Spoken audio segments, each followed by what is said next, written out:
So guys, try not.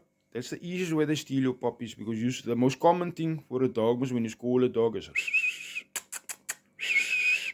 See, Juicy don't even react to that because that when your puppy play there by the gate, anyone can just say.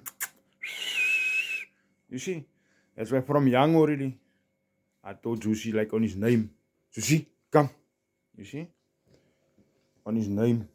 Yes, my nigga. Then he will come. You don't know that. Even his attack word is masna. But, like, what is a common word that the people use? When all the kids play that.